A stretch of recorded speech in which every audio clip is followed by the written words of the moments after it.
Welcome to Bangla defence news. Hal Tejas mark ওয়ানের জন্য তৃতীয় G404 ইঞ্জিন পেয়ে গেছে। চতুর্থটা সেপ্টেম্বর 2025-এর শেষের দিকে আসতে পারে। দ্বিতীয় খবরে এডিএ 5টা অ্যামকা প্রোটোটাইপ বানানোর জন্য ইন্টারেস্ট অফ এক্সপ্রেশন জারি করেছে।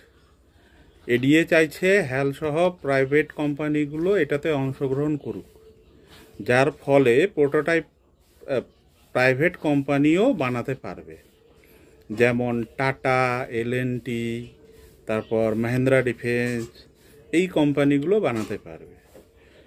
এর ফলে কি হবে, যে এই যে জাহাজগুলো যে তৈরি হচ্ছে, যুদ্ধ বিমান জাহাজগুলো, এগুলোর খুব তাড়াতাড়িভাবে তৈরি করা যাবে এবং হ্যালের একাধিকার থাকবে না।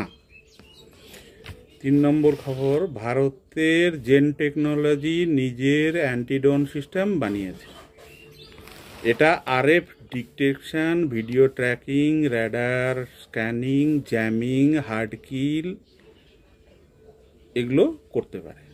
এটা স্বদেশি এবং পুরাতন গান সিস্টেমের সাথেও কাজ করতে পারে, যার ফলে এটা যেখানে ইনস্টল করা হবে তার আশেপাশে শত্রুদের ড্রোন একদম বেকার হয়ে যাবে।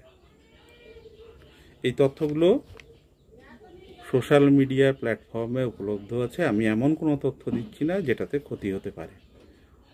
ধন্যবাদ। জয় হিন্দ।